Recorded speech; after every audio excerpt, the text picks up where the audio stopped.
So my approach to pain, rather than asking, what's your pain number, is to try to find out what's causing it. Is it neuropathic damage to nerves from bony compression or tumor or radiation or surgery? Or the other categories are nociceptive, which is deep aching pain like the pain from pancreas cancer. There's also visceral pain, like when your intestines get blocked or your kidneys get blocked. And one of the worst things to treat is called movement pain, when you have two bones that are involved with cancer metastases, and every time they move, they just hurt like crazy. And most of the things we do don't do very much for that. Our understanding of cancer pain has dramatically increased over the past 5 years. We used to think it was just the cancer pushing things out of the way or the cancer damaging the nerves. But it turns out if you stick a really small needle right down next to where the cancer's in the bone and pull out a tiny drop of fluid and then inject that fluid into the bloodstream or someplace else in the body, the whole nervous system goes on high alert. So there are these small chemical compounds produced by your own body called neuropeptides that seem to mediate the pain more than anything else. I'll also ask people, what's a good pain goal for you? Would 4 be okay? Would 6 be okay? Would 2 be okay? If somebody says 0, no pain at all, and they've got a serious illness, I may have to say that may not be possible. But if we can get your pain down below 4, you won't be thinking about pain all the time. You get anytime a pain score is 6, 7, 8, 9, 10, most of the time you're just thinking about pain, not thinking about any of the other things that should be happening in your life. So then I'll ask a number. What's your average pain? What's your worst pain? What's your least pain? Are there things that make it better? Are there things that make it worse? And that will give me clues as to what's causing it. Finally, after that 20 questions, you try to build a layer cake of relief, starting with acetaminophen or Tylenol. It's easy to take. It works by a completely different mechanism than any other pain drug. And even people who are in whopping doses of morphine or oxycodone can sometimes get additional relief from 3 grams of Tylenol a day. If somebody has bone pain, we add nonsteroidal anti-inflammatory drugs because they seem to be singularly effective for that. So things like ibuprofen or Motrin, Aleve or naproxen, meloxicam or Mobic, whichever one. And it may take 1 or 2 trials of different drugs to see which one works for each individual person. Like my wife swears by aspirin, and Tylenol does nothing for her. On the other hand, aspirin does nothing for me, but Tylenol relieves my headaches and relieves my arthritic knees. And then you add drugs for nerve pain if it's nerve pain. None of these actually go to fix the nerve. What they do is they change your brain biochemistry. So they raise your serotonin, raise your norepinephrine, and that helps your brain inhibit the pain responses coming up. There are drugs like venlafaxine, gabapentin, or Neurontin, pregabalin, or Lyrica. They all work in individuals, but they don't work all that well. If you look at the clinical trials, most of the time, only 1 in 3 or 1 in 5 or 1 in 7 people get a great response.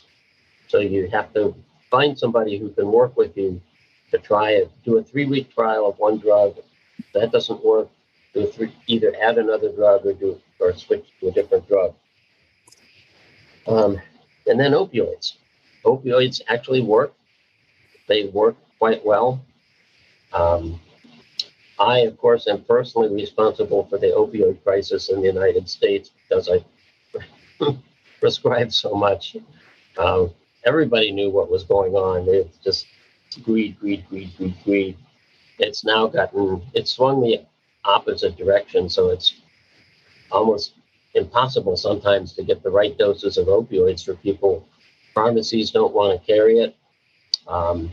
I have to recertify every 6 months that the person still needs it, which is, half an hour of paperwork for me. A lot of pharmacies might have one type, but not another.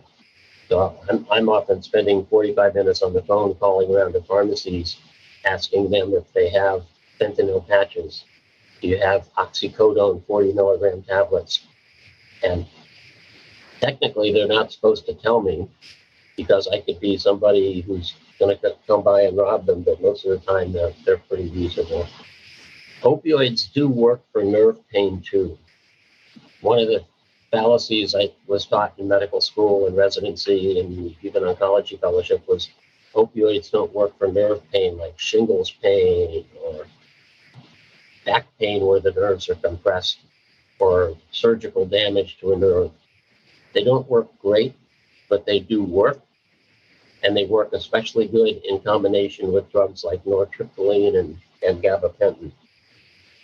So you're trying to build on top until you finally achieve enough pain relief without too many side effects. I wonder if you still see a lot of concerns, fears about taking opioids. We do, and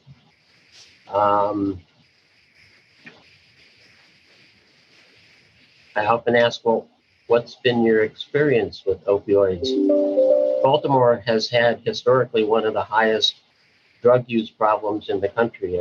When we first moved here, 1 in 8 adults was actively using either heroin or cocaine. So you have to take a drug history. Some people will say, hey, I've been clean for 20 years. There's no way I'm going back on opiates because I know exactly what's going to happen. I'm going to use that whole pill supply. So we end up doing a lot of 1-week prescriptions and using a lot of buprenorphine and things that are harder to abuse. So I'll ask people, what are you so afraid of opioids? And sometimes it's addiction. Sometimes it's people who are religious are afraid of being beholden to something other than God. That's where it's nice to be married to a geneticist who's somewhat interested in these issues.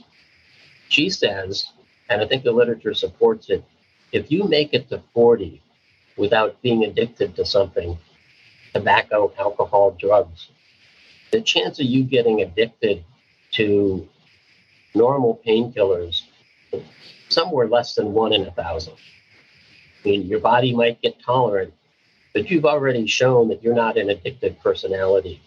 So when I explain it that way, people say, well, okay, let's give it a try. Tom, first of all, let me just start with a brief question. I hope the buprenorphine that you mentioned, I have a colleague out here who does a lot of work with addiction, and he's quite convinced that the safety profile and pain relief potential of buprenorphine is overlooked. Is that something that you would agree with? I would agree a lot. People are afraid to prescribe it. They think they need a special license to prescribe it. I have one young 40-ish-year-old woman with really bad metastatic breast cancer, and it really is the only drug that has made her life livable. I mean, it's always a matter of pairing up the drug with the person's opioid receptors in their brain. Right. And sometimes it takes you a couple of tries. Morphine might not do it, oxycodone might not do it, fentanyl might not do it, but buprenorphine or methadone might be a really good choice.